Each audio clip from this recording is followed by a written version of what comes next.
Halo teman-teman, selamat datang di Langkah Finansial. Pernah nggak sih kalian bertanya-tanya, kenapa banyak orang Tionghoa itu bisa sukses dalam bisnis? Dimanapun kita pergi, entah itu di kota kecil atau besar, pasti ada toko kelontong, restoran, atau bahkan perusahaan besar milik orang China. Apa sebenarnya rahasia mereka?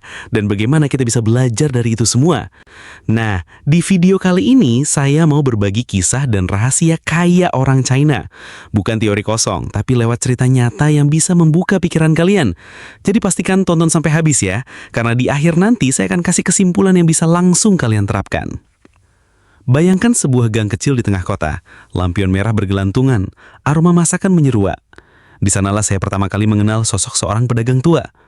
Beliau membuka tokonya setiap pagi lebih cepat daripada toko lainnya. Awalnya dia hanya berjualan sayur di pasar, tapi dari hasil tabungannya, sedikit demi sedikit dia bisa menyewa kios. Dari kios itu berkembang jadi toko kelontong yang ramai didatangi orang. Dan bertahun-tahun kemudian, siapa tangga, toko kecil itu jadi pemasok besar untuk restoran-restoran di kota. Saya pun bertanya, apa rahasianya?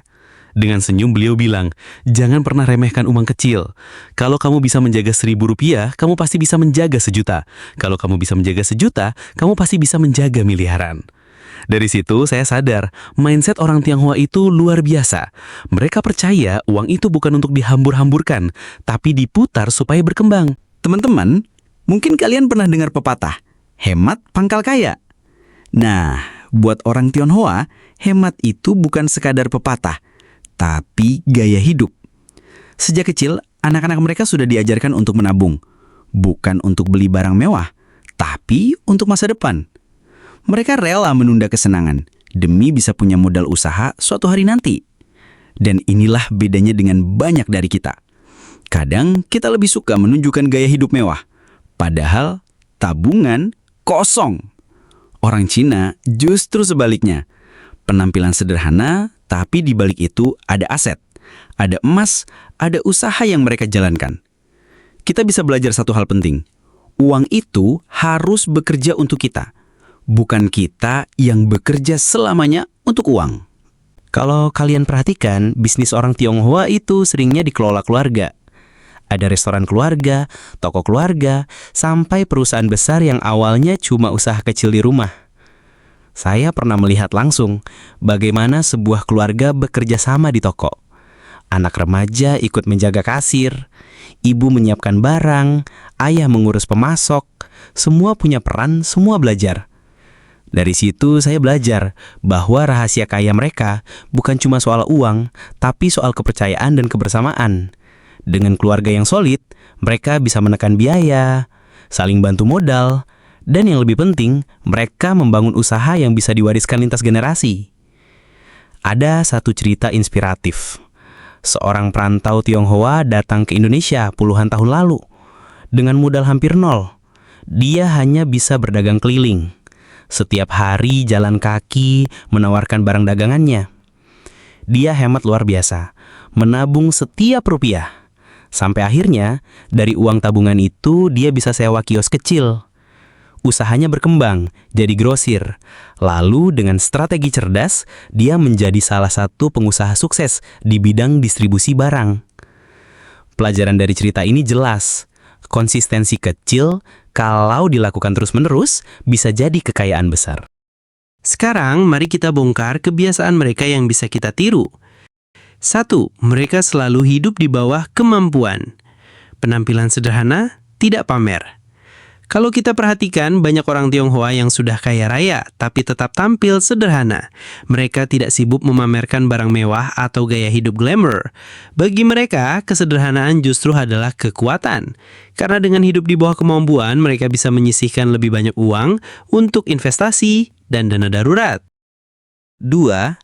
Mereka selalu memutar uang, bukan hanya menabung. Kalau orang kebanyakan merasa aman dengan menabung di bank, orang Cina punya cara berbeda. Uang bagi mereka tidak boleh diam, harus terus berputar.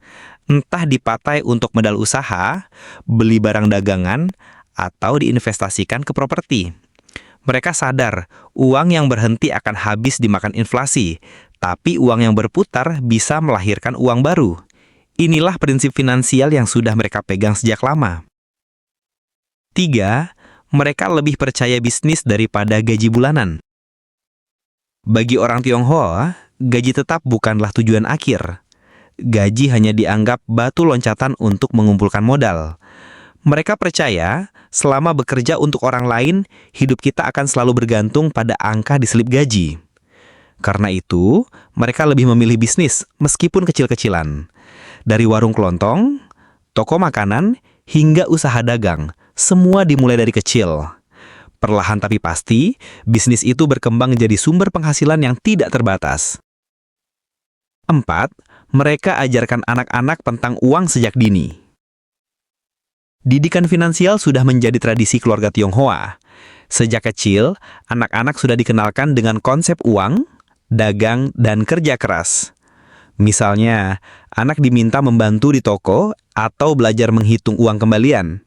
Bukan semata-mata mencari untung, tapi melatih mental agar mereka terbiasa dengan dunia usaha. Itulah sebabnya, ketika dewasa, mereka sudah punya mental tangguh dan pola pikir bisnis yang matang. 5.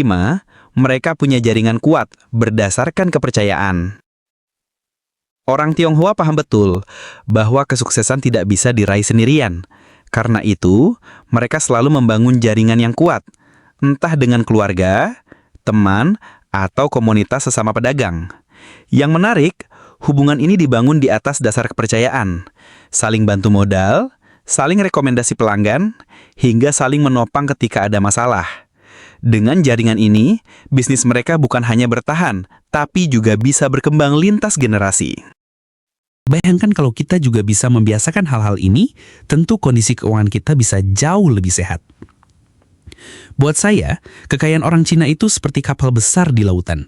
Mereka tahu badai pasti datang, krisis ekonomi, persaingan bisnis, bahkan politik.